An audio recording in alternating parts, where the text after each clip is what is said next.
Personality application की biology की class में बहुत बहुत स्वागत है। लाल साहेब पटेल आ चुके हैं, एके आ चुके हैं, अनुराग यादव आ चुके हैं, अभिनव कुमार, नीतीश पंकज, आर्यन कुमार, फैजान हसन, राहुल। हाँ बेटा, कल पढ़ा केमिस्ट्री पढ़ना है। हाँ बेटा, आपके बैच में कल स्टार्ट हो जाएगी, डोंट वरी। बिट्टू राजपूत आ चुके हैं, रवि शाह आ चुके हैं, हिमांशु करीम एचआईवी एड्स कब पढ़ाएंगे? आज की क्लास के बाद एचआईवी एड्स वाला वीडियो अपलोड करवा दूंगी, डोंट वरी। बिट्टू राजपूत, देव चौधरी और आओ जल्दी जल्दी आओ, फिर अपनी आज की क्लास स्टार्ट करते हैं। हम पढ़ रहे थे क्या डिजीज, रोग वाला चैप्टर पढ़ रहे थे, जिसमें हमारी लास्ट वाली बीमारी चल रही थी, जिसको हम जेनेटिक डिजीज या जेनेटिक डिसऑर्डर्स के नाम से जानते हैं। आनुवंशिक बीमारियां, वो बीमारियां जो जन्म के साथ ही बच्चे में आ जाती हैं माता पिता से, और ये बीमारियां जो होती हैं वो एक पीढ़ी से दूसरी पीढ़ी में ट्रांसफर आगे से आगे होती रहती हैं। ऐसी बीमारियां जो किसी बच्चे के जीन में प्रॉब्लम होने से, उसके क्रोमोसोम यानी गुणसूत्र में प्रॉब्लम होने से, उसके डीएनए में प्रॉब्लम होने से बनती हैं, उनको हम आनुवंशिक रोग कहते हैं। और ये बीमारियां जो होती हैं वो पीढ़ी दर पीढ़ी आगे से आगे ट्रांसफर होती रहती हैं, है ना? यही आपको मैंने पढ़ाया था कल की क्लास में। फिर मैंने आपको पहली आनुवंशिक बीमारी पढ़ाई थी, वो कौन सी? पहली जेनेटिक डिजीज हमने कल पढ़ी थी, कलर ब्लाइंडनेस। कलर ब्लाइंडनेस में क्या होता है, मैं एक बार फटाक से रिवाइज करवा दूं। हमारी आंखों के अंदर जो कौन सेल्स होती हैं, कौन सेल्स हमें कलर में डिफरेंस क्रिएट करवाने वाली सेल्स होती हैं, उन आंखों की सेल्स के अंदर जो क्रोमोसोम्स होते हैं उनमें गड़बड़ हो जाती है। और मैंने कल बताया था कि ये जो कलर ब्लाइंडनेस है ये एक्स लिंक्ड क्रोमोसोमल डिसऑर्डर होता है, क्योंकि लड़कों के शरीर के अंदर एक ही एक्स पाया जाता है, तो लड़कों के अंदर बहुत ज्यादा कॉमन है ये, जबकि महिलाओं के अंदर दो एक्स पाए जाते हैं, तो महिलाएं इस बीमारी के कैरियर होती हैं सिर्फ, और बहुत ना के बराबर महिलाओं में कलर ब्लाइंडनेस होता है। और कलर ब्लाइंडनेस अगर किसी को होता है तो उसको लाल रंग हरा दिखता है और हरा रंग लाल दिखता है। यही मैंने आपको कल की क्लास में पढ़ाया था। अब हम आज दूसरी बीमारी हम पढ़ने वाले हैं, जेनेटिक डिजीज। आज ही अपना चैप्टर फिनिश हो जाएगा, कल की क्लास में नया चैप्टर शुरू करेंगे, ठीक है? चलिए फिर, तो हम दूसरी बीमारी कौन सी पढ़ेंगे? हीमोफीलिया।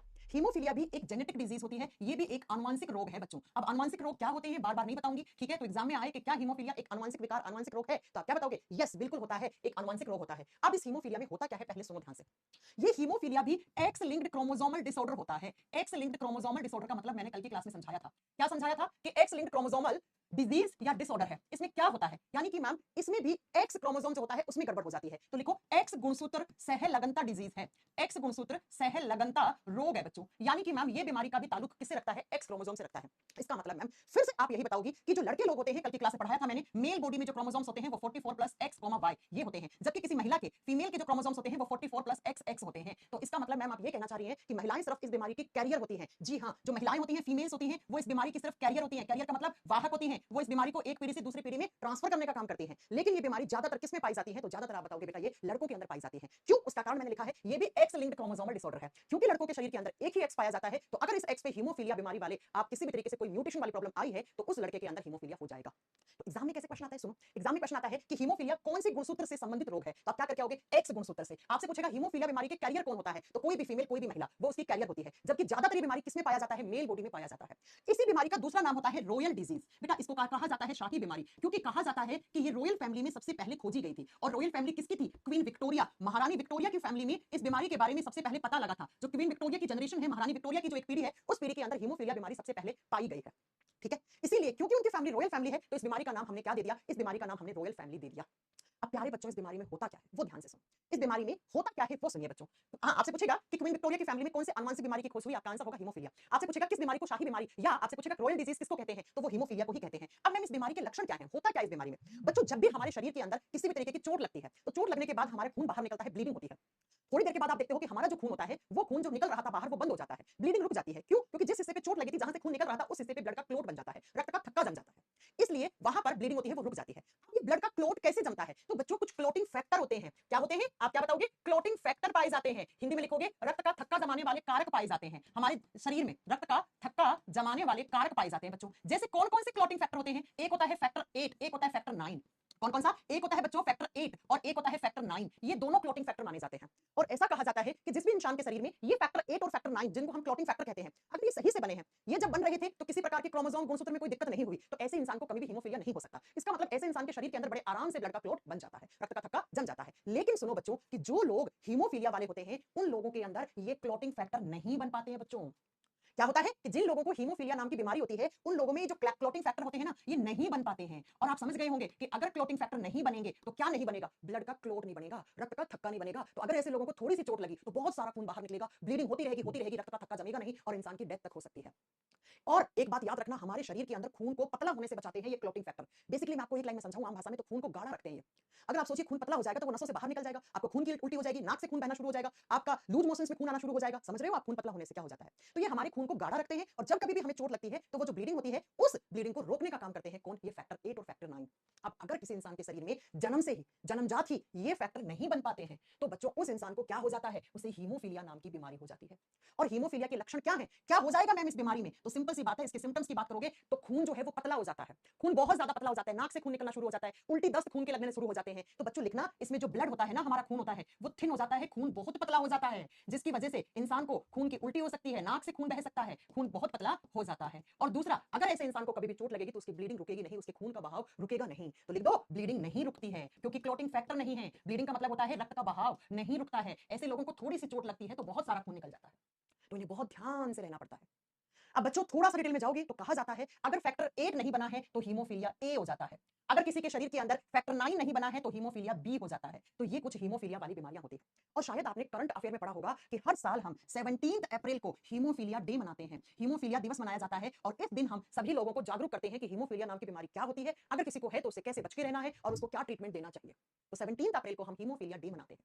अब मैम ये तो आपने बीमारी के बारे में बता दिया, अब आप बताइए एग्जाम में क्वेश्चन कैसे आते हैं। चलिए सुनिएगा एग्जाम के क्वेश्चन। एग्जामिनर सबसे पहला क्वेश्चन पूछता है क्या हीमोफीलिया एक आनुवंशिक रोग है? आप कहोगे यस मैम।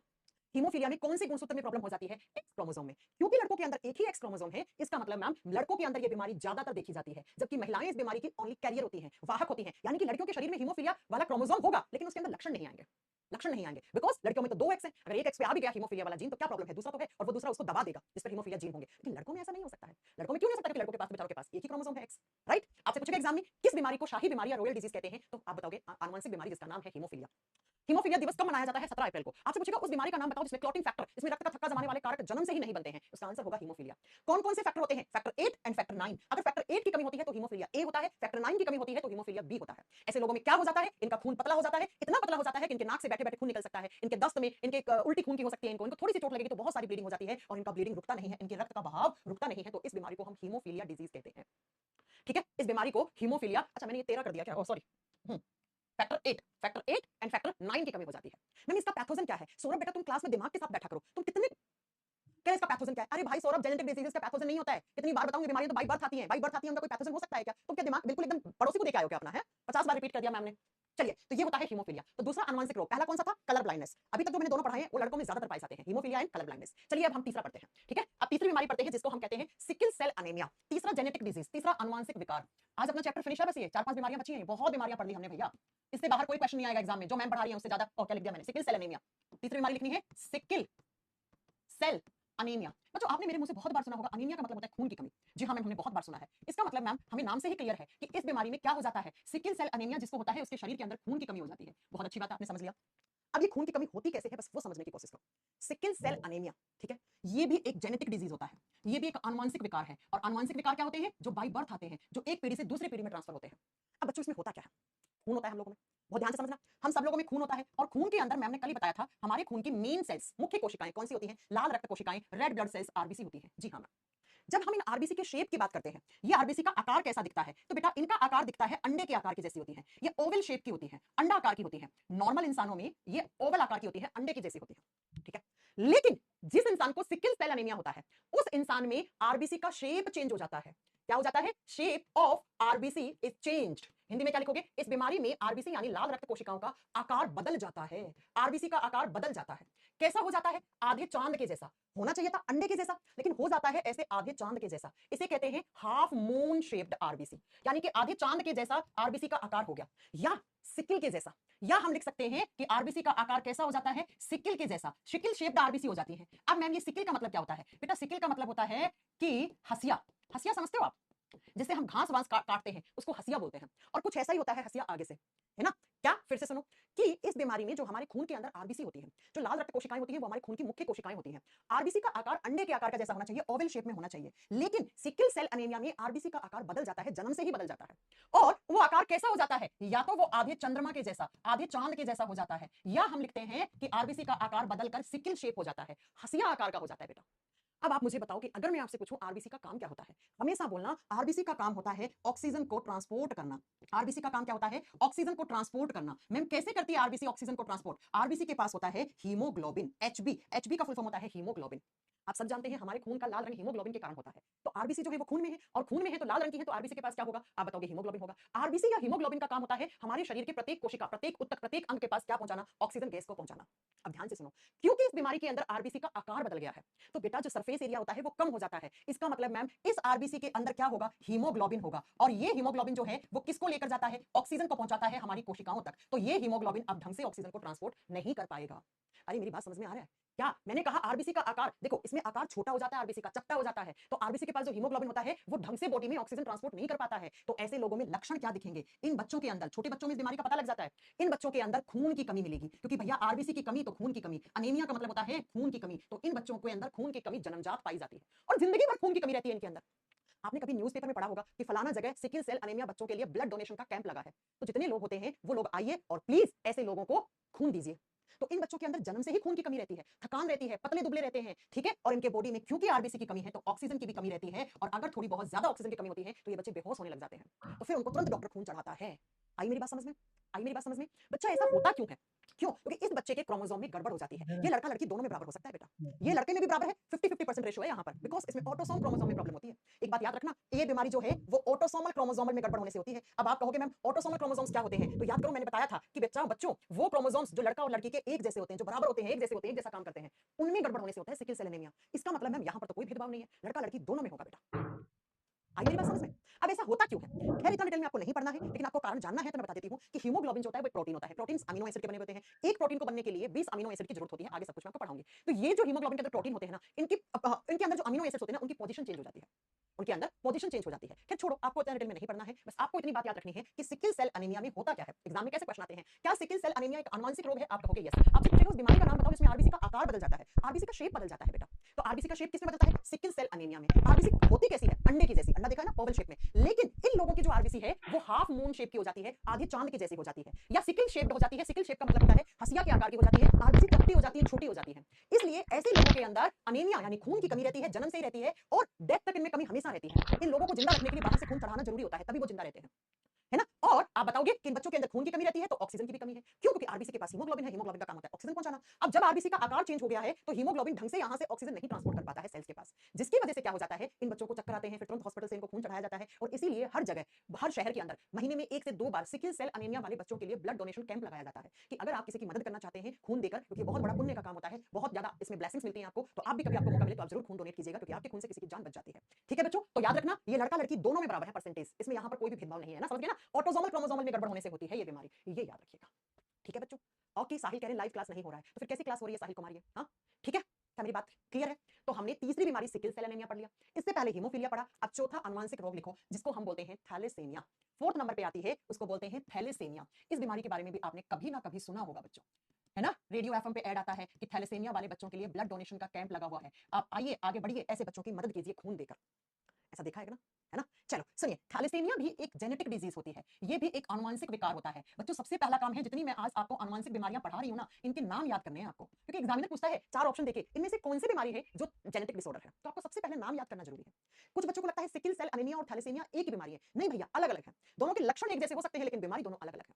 ठीक है, चलिए सुनो, थैलेसीमिया में क्या होता है बहुत ध्यान से समझना बच्चों। हमारा खून है, जी मैम खून है, खून में मुख्य कोशिकाएं, ब्लड की मेन सेल्स कौन सी होती हैं? आरबीसी होती हैं, जी हाँ मैम आरबीसी होती हैं। अब सुनो मेरी बात को ध्यान से, आरबीसी का जो जीवन काल होता है, आरबीसी का जो लाइफ स्पेन होता है, वो नॉर्मली कितना होना चाहिए? आरबीसी का जीवन काल 120 दिन का होना चाहिए, ठीक है। 120 दिन तक आपके खून में आरबीसी रहनी चाहिए, 120 डेज तक आरबीसी आपकी जिंदा रहती है, उसके बाद बनती है, उसके बाद मरती है, फिर बनती है, फिर मरती है, फिर बनती है, फिर मरती है। लेकिन बच्चों जिन लोगों को थैलेसीमिया होता है, उन लोगों की जो आरबीसी है उसका जीवन काल घट जाता है, उनके आरबीसी का जो लाइफ स्पेन ऑफ आरबीसी क्या हो जाता है? रेड ब्लड सेल्स का जो जीवन काल होता है वो घट जाता है, यानी कि मैम आरबीसी जो है वो जल्दी बनेंगी और जल्दी मर जाएंगी। और ऐसा होगा तो क्या होगा बच्चों? ऐसा होगा तो ऐसे लोगों में आरबीसी की कमी हो जाएगी, और आरबीसी की कमी यानी खून की कमी हो सकती है ऐसे लोगों में। जी हाँ, बिल्कुल सही सुना है आपने। अब ऐसा क्यों होता है वो सुनो, क्योंकि खून बनाने वाली सेल्स होती हैं, उनके जीन में चेंज आ जाता है। इसका रीजन लिखो, इस बीमारी का, इसका कारण लिखो कि क्यों होती है ये बीमारी। इससे पहले वाली बीमारी का मैंने कारण बताया, सिकिल सेल एनीमिया में तो क्या होता है? आरबीसी का आकार चेंज होता है। क्यों होता है? क्योंकि आरबीसी के अंदर जो हीमोग्लोबिन है, हीमोग्लोबिन के अंदर जो अमीनो एसिड होते हैं, उनकी पोजीशन चेंज हो जाती है, जिसकी वजह से होता है। अब इसका कारण क्या है? तो इसका कारण लिखो आप, gene changes in cells that make haemoglobin, Hindi में लिखो, हीमोग्लोबिन का निर्माण करने वाली कोशिकाओं के जीन में बदलाव के कारण। मैं हिंदी में लिख दे रही हूं, हीमोग्लोबिन बनाने वाली कोशिकाओं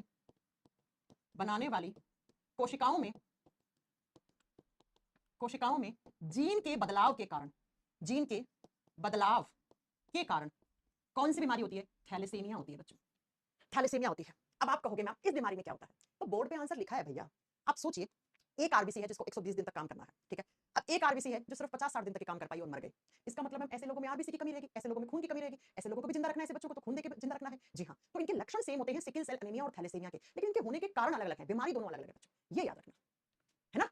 क्या, मैं एक बार फिर से बताती हूँ, ध्यान से सुनो। क्या कि थैलेसीमिया एक आनुवंशिक बीमारी होती है जिसमें आरबीसी का जीवन काल घट के, वैसे आरबीसी का जीवन काल 120 दिन का होता है, लेकिन इस बीमारी के अंदर आरबीसी का जीवन काल घट जाता है। आरबीसी का जीवन काल 50-60 दिनों का हो जाता है लगभग, आप लिख भी सकते हो ब्रैकेट में 50 to 60 डेज का हो जाता है। आरबीसी का जीवन काल घट के 50 से 60 दिनों का होता है। कारण क्या है? क्योंकि जो हीमोग्लोबिन बनाने वाली सेल्स होती है ना, उनके जीन में चेंज हो जाता है। और आप याद करो बच्चों, मैंने बहुत अच्छे से बताया था कि जब भी जीन में बदलाव होता है किसी भी तरीके का, म्यूटेशन, उत्परिवर्तन, म्यूटेशन को हिंदी में बोलते हैं उत्परिवर्तन। बेटा म्यूटेशन का मतलब होता है sudden changes in gene, gene में अचानक से कोई बदलाव हो गया, उसे म्यूटेशन शब्द कहते हैं हम, ठीक है। तो क्या बताओगे, जीन में बदलाव हुआ तो आनुवंशिक बीमारी होगी। अब किसके जीन में? तो हीमोग्लोबिन बनाने वाली सेल्स के जीन में बदलाव हो गया, आरबीसी के जीन में बदलाव हो गया। तो बदलाव हुआ तो भैया कौन सी बीमारी? थैलेसीमिया। लक्षण लिखने की जरूरत नहीं है, लक्षण सेम है। इसमें भी बच्चों को चक्कर आते हैं दिन में, उनके बॉडी में ऑक्सीजन की कमी रहती है, उनको वेंटिलेटर पे शिफ्ट करना जरूरी होता है अगर उनको चक्कर आता है। इन बच्चों को भी हर 7-8 दिन में बाहर से खून चढ़ाया जाता है ताकि ये बच्चे सही से काम करें। इनके बॉडी की ग्रोथ रुक जाती है, इनका दिमाग प्रॉपर ग्रोथ नहीं कर पाता है बिकॉज खून की कमी जन्म से रहती है इनके अंदर। हाँ, तो ये सारे लक्षण होते हैं। खैर लक्षण आपको लिखने की जरूरत नहीं है, लेकिन आप इतना याद रखिएगा thalassaemia and sickle cell anaemia के लक्षण सेम है, लेकिन दोनों बीमारियां होती अलग हैं, क्योंकि वो बीमारी आरबीसी के आकार में बदलाव के कारण हो रही थी, ये बीमारी आरबीसी के जीवन काल घटने की वजह से हो रही है। तो बीमारी तो दोनों अलग अलग है। सुजीत कुमार बार बार कमेंट कर रहे हैं, बार बार कमेंट कर रहे हैं, मैम एचआईवी एड्स का वीडियो अपलोड नहीं। अरे भाई बोल तो दिया, आज की क्लास के बाद करवा देंगे, बीच में क्यों करवा रहे हो आप वीडियोस, ठीक है। चलो, तो ये हो गया थैलेसीमिया 4 नंबर पे। अब मैं कुछ सिंड्रोम्स पढ़ाना चाह रही हूं आपको 5 नंबर पे, ये भी आनुवंशिक विकार है, ठीक है। कौन सा? क्लाइनेफेल्टर सिंड्रोम। अब क्या होता है इस सिंड्रोम के अंदर? सबसे पहले सुनो मैम, सिंड्रोम शब्द का मतलब क्या होता है आपको पता होना चाहिए। सिंड्रोम का मतलब क्या होता है? सिंड्रोम का मतलब होता है क्लस्टर ऑफ सिम्टम्स, जब बहुत सारे लक्षण एक साथ आते हैं। क्लस्टर का मतलब होता है बहुत सारे लक्षण, जब बहुत सारे लक्षण एक साथ आते हैं तो उसको आप क्या कहते हो? सिंड्रोम कहते हो। तो हिंदी में भी सेम नाम लिख दो, क्लाइनेफेल्टर सिंड्रोम। यानी कि मैम ये बीमारी जिस इंसान में होगी उसके अंदर बहुत सारे लक्षण एक साथ आएंगे। जी हाँ, और दूसरा ये भी एक जेनेटिक डिजीज है। क्लाइनेफेल्टर सिंड्रोम भी एक जेनेटिक डिजीज है या जेनेटिक डिसऑर्डर है, लिख लेना बच्चों। ये क्या है? ये एक आनुवंशिक विकार है, यानी कि मैम ये बीमारी बाय बर्थ आई है। जी हाँ, इसको बीमारी नहीं कह सकते हैं आप, ये कंडीशन होती है, ठीक है। ये भी बाय बर्थ आई है, तो भैया जो जन्म के साथ आती है उनको हम क्या कहते हैं? उन्हीं को तो हम कहते हैं आनुवंशिक विकार, उन्हीं को तो हम कहते हैं जेनेटिक डिजीज। तो ये भी कैसी होगी? जेनेटिक डिजीज होगी, ठीक है। ओके, आइए जरा इसमें होता क्या है बच्चों। मैंने आपको बहुत ध्यान से पढ़ाया था, अभी आज ही बताया है कि लड़कों के अंदर जो क्रोमोसोम्स होते हैं वो क्या होते हैं? वो 44 प्लस XY होते हैं, और लड़कियों के अंदर 44 प्लस XX होते हैं। जी हाँ मैम, इस बीमारी में होता क्या है तो लिखो, इस बीमारी में होती है प्रॉब्लम, लिखना problem in male allosome. Male allosome. अब बच्चों मेल एलोसोम कौन से होते हैं मुझे वो बता दो, और हिंदी में लिखो नर के या लड़कों के, क्या लिखोगे? एलोसोम गुणसूत्र में दिक्कत होने से होती है ये। नर के एलोसोम गुणसूत्रों में या गुणसूत्र में दिक्कत आ जाती है, दिक्कत आने से पैदा होती है। अब कैसे दिक्कत आने पर होती है ये? चलो अब बहुत ध्यान से समझना बच्चों। सुनो बच्चों, जब कोई मेल लड़का बनता है, जब कोई लड़का बनता है, नर पुरुष बनता है, तो उसके शरीर में नॉर्मल मेन की बात बता रही हूं मैं, 44 प्लस X, Y ऐसे होता है। अगर ये क्रोमोसोम्स आए तो एक नॉर्मल मेल है, मतलब हम जैसे इंसान, सॉरी आप जो नॉर्मल लड़के लोग होते हैं उनके जैसा, मैं तो लड़की हूं ना, ठीक है। अब क्या होता है, ये बच्चा भी मां के पेट में है क्योंकि बाय बर्थ आता है ये कंडीशन, तो मां के ही पेट में इस बच्चे के क्रोमोसोम में गड़बड़ हो गई। अब कैसी गड़बड़ हुई सुनो, 44 बन गया था प्लस X बन गया था प्लस Y बन गया था, लेकिन साथ में एक एक्स्ट्रा X वाला क्रोमोसोम और आ गया। अब आप मुझे बताइए, यहां तक का अगर ये लक्षण है तो ये किसके हैं? ये मेल के, ये लड़कों के लक्षण लेके आया है। लेकिन ये वाला जो X है ना, ये महिलाओं के लक्षण लेके आ गया, यानी कि मैम ये जो बच्चा पैदा होगा इस बच्चे के अंदर लड़का और लड़की दोनों के लक्षण एक साथ आ जाएंगे। जी हाँ, और ऐसे ही लोगों को आप बोलते हो किन्नर, है ना। थर्ड जेंडर पैदा हो जाएगा यहां से। ये जो बच्चा बना है ना, ये बच्चा क्या कहलाएगा? ये बच्चा ना मेल ना फीमेल, ये थर्ड जेंडर कहलाएगा बच्चों, ये तीसरा जेंडर कहलाएगा, ठीक है।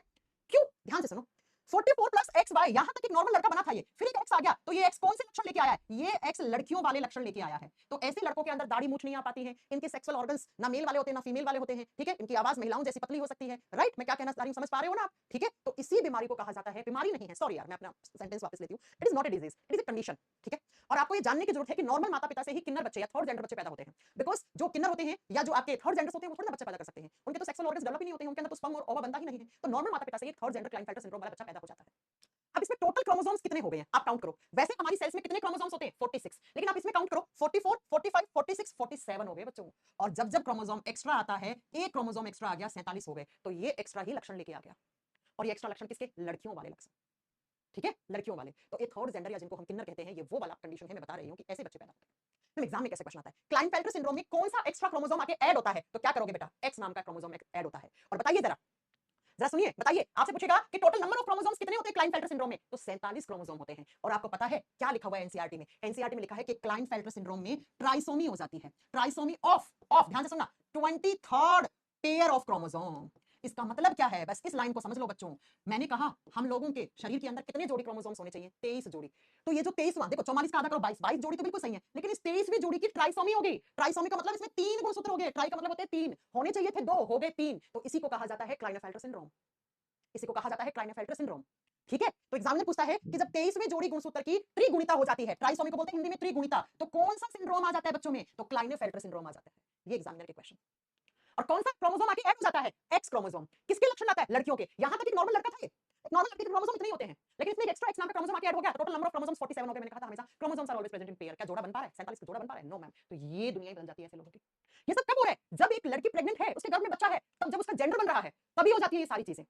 लेकिन आजकल साइंस एंड टेक्नोलॉजी इतनी ज्यादा एडवांस आ गई है, इतने सारे स्कैन होते हैं जिन स्कैनों से गर्भ में ही पता कर लिया जाता है ना, कि ऐसा वाला तो नहीं है। देखो वैसे मैं इस चीज को प्रमोट नहीं कर रही हूँ कि मैम आप मतलब वो जेंडर डिटरमाइन करने को यहाँ पे आप कह रही हैं कि मतलब गर्भ में पता कर लड़का है कि लड़की। मैं लड़का लड़की की बात नहीं कर रही हूँ, मैं थर्ड जेंडर की बात कर रही हूँ। तो बहुत सारे हॉस्पिटल्स वाले पहले ही बताते हैं कि आपका थर्ड जेंडर है बच्चे का, लेकिन क्योंकि हर कोई इंसान ऐसे स्कैन अफोर्ड नहीं कर पाता है, तो भैया जन्म के बाद पता लगता है कि ये तो थर्ड जेंडर पैदा हुआ है। तो इनकी कम्युनिटी होती है, किन्नर समाज वाले वो आते हैं और बच्चे को उठा के ले जाते हैं रातों रात। शायद आपने मूवीज में देखी होंगी, लेकिन ये चीजें फैक्ट है, ऐसा ही होता है। हाँ, कुछ लोग तो अपने साथ रखते भी हैं अपने बच्चे को, क्योंकि भाई अपना बच्चा अपने से खुद से अलग करना बहुत टफ होता है, एक माँ से उसका बच्चा लेना छीनना बहुत टफ होता है। तो क्योंकि आजकल मेंटलिटी चेंज हो रही है भैया, आजकल मेंटलिटी चेंज हो रही है। ठीक है बच्चों, तो ये पांचवा सिंड्रोम था। अब छठा सुनो, छठा सिंड्रोम जो आजकल बहुत ज्यादा हो रहा है। अगर आप स्कूल में अपने बच्चे का एडमिशन करवाने जाते हैं तो वहां पे पता लगता है कि एक स्कूल में 10 बच्चे हैं, 10 में से 4 बच्चे डाउन सिंड्रोम वाले हैं। 6 नंबर नंबरिंग का लेना अपने आप, चलो कर देती हूँ। डाउन सिंड्रोम, ये सिंड्रोम ऑटोसोम क्रोमोसोम में गड़बड़ होने से पैदा होता है। लड़का लड़की दोनों में हो सकता है डाउन सिंड्रोम। डाउन सिंड्रोम आजकल बच्चों के अंदर बहुत ज्यादा देखा जा रहा है। देखा है आपने, सुना है कभी? हाँ, जब कोई लड़की प्रेग्नेंट होती है तो डॉक्टर पहले टेस्ट कर लेता है, डाउन सिंड्रोम वाला बच्चा नहीं है, अगर है तो उसको बचपन से ही ट्रीटमेंट देना पड़ेगा।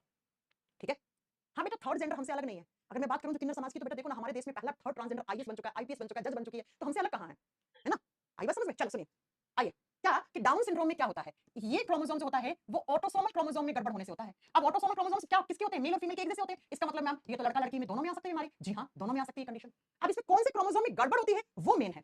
इसमें जो ऑटोसोम क्रोमोसोम का 21वां पेयर है, 21st पेयर ऑफ क्रोमोसोम, जो 21वां जोड़ा है क्रोमोसोम का, उसमें गड़बड़ हो जाती है। और कैसी गड़बड़? तो मान लो 21वां पेयर, पेयर का मतलब होता है जोड़ा, तो मान लो 21वें पेयर में ए बी दो नाम के क्रोमोसोम थे, दो का ही जोड़ा होता है, होने चाहिए थे ए बी, नाम नहीं होते क्रोमोसोम के, मैं रख रही हूं ए और बी, लेकिन इसमें एक्स्ट्रा आके सी नाम का क्रोमोसोम ऐड हो गया ऐसे। तो बताओ 21वें जोड़े की क्या होगी बेटा? ट्राइसोमी हो गई। क्या होगी? ट्राइसोमी ऑफ कौन से जोड़े की? 21st pair of chromosome. समझ रहे हो? 21वें जोड़े में होने चाहिए थे दो, जैसे मैंने एग्जांपल दिया ए और बी दो होने चाहिए थे, लेकिन एक एक्स्ट्रा आके 21वें जोड़े में सी नाम का क्रोमोसोम ऐड हो गया।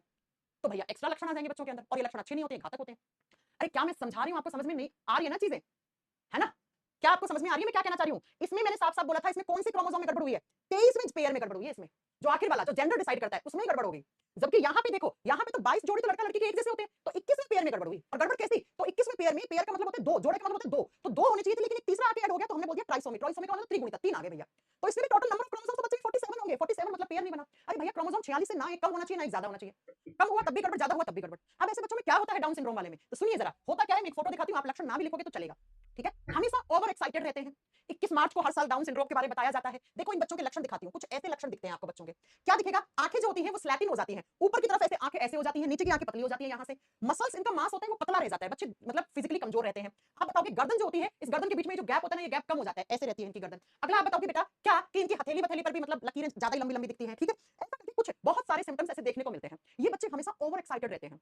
गुस्सा भी आएगा तो बहुत तेज गुस्सा आएगा, कोई चीज फेंकनी है मतलब कहते हैं एग्रेशन बहुत ज्यादा रहता है। ओवर एक्साइटेड बच्चे रहते हैं, और थोड़े से मतलब हम ये नहीं कह सकते कि मेंटली कमजोर होते हैं, मेंटली कमजोर नहीं कह सकते हैं, लेकिन हाँ इनका आईक्यू लेवल थोड़ा कम होता है, आप ये कह सकते हो। इनका आईक्यू लेवल थोड़ा कम होता है एक नॉर्मल बच्चे से। इन्हें कहते हैं डाउन सिंड्रोम वाले बच्चे। ऐसा फेस हो जाता है डाउन सिंड्रोम वालों का। आंखें ऊपर की तरफ ज्यादा जाती है, और ऊपर से फूल जाती है, नीचे से पतली हो जाती है। गर्दन के बीच का स्पेस कम हो जाता है, ऐसी रहती है गर्दन। और साथ में आप बताओगे कि इसके अलावा इनका मांस वास पतला रहता है, हड्डियां मतलब बाहर से टच करोगे तो हड्डियां छूने पे दिखने लग जाती हैं। इन्हें कहते हैं डाउन सिंड्रोम वाले बच्चे। लक्षण नहीं लिखोगे चलेगा, लेकिन याद रखना डाउन सिंड्रोम में एक क्रोमोसोम एक्स्ट्रा ऐड होता है। कौन से पेयर में? 21वें पेयर में ऐड होता है। बस ये याद करने वाली बात है, ये याद करने वाली बात है बेटा। ठीक है, अगला सिंड्रोम जो महिलाओं में होता है मेन, उसको बोलते हैं टर्नर सिंड्रोम। नेक्स्ट 7 नंबर पे लिख दो टर्नर सिंड्रोम। बच्चों एग्जाम में क्वेश्चन आते हैं, ठीक है, इसलिए पढ़ा रही हूं मैं, बाकी मुझे कोई ज्यादा नॉलेज देने की कोई वो जरूरत नहीं है आप लोगों को, इसलिए डॉक्टर्स हैं। Down syndrome sorry Turner syndrome. Turner syndrome सिर्फ और सिर्फ लड़कियों में होता है, लड़के लोग बच गए, चलो अच्छी बात है। टर्नर सिंड्रोम क्या होता है इन महिलाओं के अंदर? तो सुनिए जरा, अगर सिर्फ लड़कियों में है तो लड़कियों वाले क्रोमोसोम में गड़बड़ होगी। जी हाँ, इस सिंड्रोम में फीमेल एलोसोम में गड़बड़ हो जाती है। ये सिंड्रोम कब पैदा होता है? जब फीमेल एलोसोम्स में प्रॉब्लम हो। महिलाओं के एलोसोम में गड़बड़ हो गई। अब मुझे कमेंट करके ये बता दो कि महिलाओं के एलोसोम होते कौन कौन से हैं? अरे बता दो जरा। अरे मैं कितनी बार बताऊं कि लड़कियों के क्रोमोसोम 44 प्लस एक्स और एक्स, ये एक नॉर्मल महिला है। ठीक है, ये एक महिला जो है वो नॉर्मल है बच्चों, ये सामान्य महिला है। लेकिन अगर कोई ऐसी बच्ची पैदा हुई जिसको क्या था, टर्नर सिंड्रोम था, तो उस बच्ची के अंदर ये वाला एक्स डिलीट हो जाता है बच्चों। उसके क्रोमोसोम्स सिर्फ 44 प्लस एक्स इतने रहते हैं। इसमें ये एक्स क्रोमोसोम जो था ना, ये वाला दूसरा वाला, ये डिलीट हो जाता है। डिलीट का मतलब ये बनता ही नहीं है, और यही एक्स क्रोमोसोम एक लड़की को एक लड़के से अलग बनाता है। अरे भैया 44 प्लस एक्स, ये एक्स तो कॉमन है, ये एक्स तो कॉमन है। लड़कों के क्रोमोसोम्स क्या होते हैं? 44 प्लस एक्स वाई। लड़कियों के क्या होते हैं? 44 प्लस एक्स एक्स। तो ये एक्स तो लड़का लड़की का कॉमन है, ये वाई लड़कों को लड़की से अलग बनाता है, ये एक्स लड़की को लड़के से अलग बनाता है। अब जब यही गड़बड़, ये डिलीट हो गया, डिलीट का मतलब ये बन ही नहीं पाता है एक्स।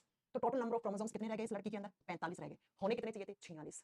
अब क्या होता है ऐसी महिला में? ऐसी महिलाओं में ओवेरी नहीं बन पाता है। ओवेरी का मतलब होता है अंडाशय, जहां पर अंडे बनते हैं वो नहीं बन पाता है। ऐसी लड़कियों में ओवम, अंडे नहीं बन पाते हैं। अंडे या अंडाणुओं का निर्माण नहीं हो पाता है। ठीक है, ओवम नहीं बनेगा, अंडाणु एग नहीं बनेगा, और जब अंडे नहीं बने तो ऐसी महिलाएं स्ट्राइल रह जाती हैं। स्ट्राइल का मतलब होता है ये बांझ रह जाती हैं, ये महिलाएं बच्चे पैदा नहीं कर पाती हैं और इनको दाढ़ी मुंह छाना शुरू हो जाती है। ठीक है, समझ रहे हो ना? इनकी आवाज लड़कों जैसी होने लग जाती है, क्योंकि भैया इसमें लड़कियों वाला तो एक्स आया ही नहीं ना। तो इतने एक्स आए तो ये एक्स तो लड़के जैसा ही करेक्टर है ना, जबकि तो दूसरे वाला एक्स होता है वो किसी लड़की को लड़के से अलग बनाता है भैया। इन्हें कहते हैं सुपर फीमेल्स। सुना है कभी सुपर फीमेल्स होती है ना? ठीक है, तो इन महिलाओं के अंदर दाढ़ी मुंह छाना शुरू हो जाती है। ठीक है, और इनमें ब्रेस्ट नहीं बन पाते हैं, इनके सेक्सुअल ऑर्गन्स डेवलप नहीं हो पाते हैं, इन महिलाओं के अंदर अंडाशय नहीं बन पाता है, जहां पे अंडे बनते हैं अंडे भी नहीं बन पाते हैं, तो ये महिलाएं आगे चलकर बच्चा पैदा नहीं कर पाती है, तो ये स्ट्राइल रह जाती है, टोटली बांझ रह जाती है। इसी को बोलते हैं टर्नर सिंड्रोम। ये याद रखने की जरूरत है, टर्नर सिंड्रोम में एक क्रोमोसोम कम होता है। कौन सा? एक्स वाला। और यही एक्स किसी भी लड़की को लड़के से अलग बनाता है, और ये जो वाई है ना, ये वाई लड़के को लड़की से अलग बनाता है। ठीक है मैम, किसकी कमी से होगा? लड़का या लड़की? किसी की कमी से नहीं भैया। हाँ, ठीक है, तो टर्नर सिंड्रोम याद रखोगे, कौन से क्रोमोसोम में गड़बड़ होने से होती है, नंबर ऑफ क्रोमोसोम्स कितने रहते हैं, इसके लक्षण क्या है, शायद आपको समझ में आ गया होगा। चलिए अगला, अब दो सिंड्रोम और है, एक होता है पटाऊ सिंड्रोम। नंबरिंग 8 ही है ना, पटाऊ सिंड्रोम। लड़का लड़की दोनों में होगा, जो अलग है वो मैंने सब लिखवा दिए भाई साहब, याद रखना। हिंदी में बोलते हैं पटाऊ सिंड्रोम। ये सिंड्रोम जो है वो ऑटोसोम क्रोमोसोम में गड़बड़ होने से होता है। अब ऑटोसोम क्रोमोसोम कौन से होते हैं बेटा? ये ऑटोसोमल क्रोमोसोमल डिसऑर्डर है। अब मुझे बता दो ऑटोसोम कौन से होते हैं? 22 जोड़ी, जो लड़का लड़की एक जैसे होते हैं उनको ऑटोसोम कहते हैं। इसका मतलब मैम ये वाला बीमारी फीमेल और मेल दोनों में होने के चांसेस क्या है? 50-50%। जी हाँ, 50-50%। ऐसा नहीं है सब लड़कों को ही होगा, ऐसा नहीं है कि लड़कियों को ही होगा। ठीक है, कोई रेशो नहीं है यहाँ पे। अब सुनो इसमें होता क्या है। जो ऑटोसोम क्रोमोसोम होते हैं उसके कौन से पेयर में गड़बड़ होता है? 13th pair. 13th pair of chromosome. अरे ऑटोसोम कितने जोड़ी होते हैं बताना मुझे? मैं ऑटोसोम 22 जोड़ी होते हैं, तो 22 जोड़ी में से जो 13वां जोड़ा है ना क्रोमोसोम का, उसमें गड़बड़ हुई तो कौन सा सिंड्रोम? Patau syndrome. क्या होता है इसके अंदर? अगर ऐसे बच्चे हैं, उनके अंदर क्या सिम्टम्स, क्या लक्षण देखने को पता लगेगा कि भैया देखो ऐसे होते हैं बच्चा, ट्राइसोमी ऑफ 13th। 13वें पेयर में होने चाहिए थे दो, लेकिन 13वें पेयर में एक एक्स्ट्रा क्रोमोसोम आके ऐड हो जाता है, जिसकी वजह से 13th पेयर की ट्राइसोमी हो जाती है। ऊपर लिखा है ट्राइसोमी ऑफ 13th पेयर, तो आप लिख सकते हैं अपने नोट्स में जो मैम ने लिखवाया है, वहां पर ये चीज लिख देना कि 13th पेयर ऑफ क्रोमोसोम्स की क्या हो जाती है? ट्राइसोमी हो जाती है। अरे ट्राई का मतलब होता है तीन, तीन गुणसूत्र आके लग जाते हैं, होने चाहिए थे दो। तो टोटल नंबर ऑफ क्रोमोसोम्स इस बच्चे में कितने होंगे? 47। लेकिन ये सोचो 47 में आया कौन से जोड़े में? 13वें जोड़े में आया। ये समझने की जरूरत है। अब क्या होता है इसके अंदर, तो देखिए इन बच्चों के अंदर इस तरीके से देखो, इनका जो होंठ होता है ना, इस पे कट लगा हुआ होता है, ऐसा देख पायो, होंठ ऐसे कटा हुआ होता है, ऊपर वाला लिप, ये वाला लिप होता है ना, ये बनता ही नहीं, यहां से कट के ऐसे नाक में घुसा हुआ होता है। ये होता है बच्चा पटाऊ सिंड्रोम, ये वाला ऐसे देखो, ऊपर वाला जो पैलेट, इसको पैलेट बोलते हैं, ये बनता ही नहीं है अंदर से भी, तो ये ऐसा हो जाता है बच्चों, अंदर से नाक में घुस जाता है, ऊपर वाला लिप्स कटा हुआ होता है, लिप्स कटा हुआ होता है। ठीक है, कान जो होते हैं वो छोटे होते हैं इन बच्चों के, इन बच्चों के छोटे कान होते हैं, और जो हेड होता है, सिर होता है, ये भी छोटा होता है, सिर छोटा होता है, कान छोटे होते हैं, हाथ पांव छोटे छोटे होते हैं, और ये लिप के ऊपर कट लगा होता है, ये लिप ऐसे अंदर जाता है। अब आप कहोगे मैम ये जेनेटिक डिजीज कैसे है? भैया बाय बर्थ है, जन्म के साथ ही हुआ है, क्रोमोसोम में गड़बड़ हुई है, तो जो बीमारी क्रोमोसोम में गड़बड़ होने से हो, जन्म से ही हो, उसी को तो आप जेनेटिक डिजीज कहते हो, उसी को तो आप जेनेटिक डिसऑर्डर कहते हो। हाँ मैम, ये तो आपने पढ़ाया, जी हाँ, ये एनसीईआरटी में लिखा हुआ है। तो ऐसे होते हैं बच्चा कौन, आप बताओगे? जब किसी लड़का लड़की के 13वें पेयर ऑफ क्रोमोसोम्स में क्या हो जाता है, गड़बड़ हो जाती है, तो कुछ इस तरीके के बच्चे पैदा होते हैं, और इनको बोलते हैं हम कौन सा? Patau syndrome. Patau syndrome, right बच्चों? आपने कभी ना कभी ऐसा बच्चा देखा होगा अपनी लाइफ में कहीं ना कहीं। ठीक है, चलो अब लास्ट सिंड्रोम बचा है, that is Edward syndrome. 10 number हो गया क्या बच्चों? एडवर्ड सिंड्रोम, ये बड़े फेमस फेमस सिंड्रोम है जो मैं आपको पढ़ा रही हूँ। ठीक है, एडवर्ड सिंड्रोम लिख दीजिए, हिंदी में सेम नाम है, एडवर्ड सिंड्रोम। ये भी ऑटोसोम क्रोमोसोम में गड़बड़ होने से होता है। ये भी कब होता है? ये भी ऑटोसोमल क्रोमोसोमल डिसऑर्डर है, और ऑटोसोमल क्रोमोसोमल डिसऑर्डर का मतलब होता है ऐसा डिसऑर्डर जो ऑटोसोम गड़बड़ में होने से होता है। और ऑटोसोम्स होते हैं 22 जोड़ी, और इसमें पता है क्या होता है? 18th पेयर ऑफ क्रोमोसोम की ट्राइसोमी हो जाती है।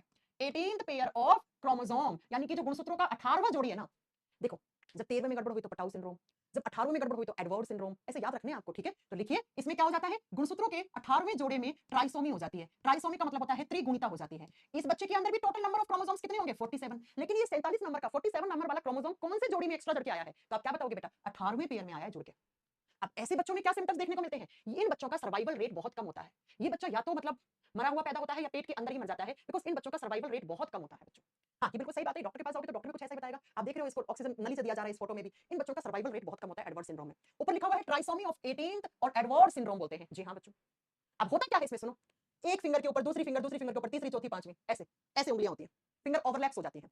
नेक्स्ट सुनो, मांस पतला हो जाता है, बहुत कमजोर रहते हैं बच्चे, मांस बहुत थिन हो जाता है। ठीक है, कान जो होते हैं वो बहुत नीचे खिसक जाते हैं, इस हिस्से से कान की शुरुआत होती है, कान अपनी जगह से नीचे बनते हैं बच्चे के।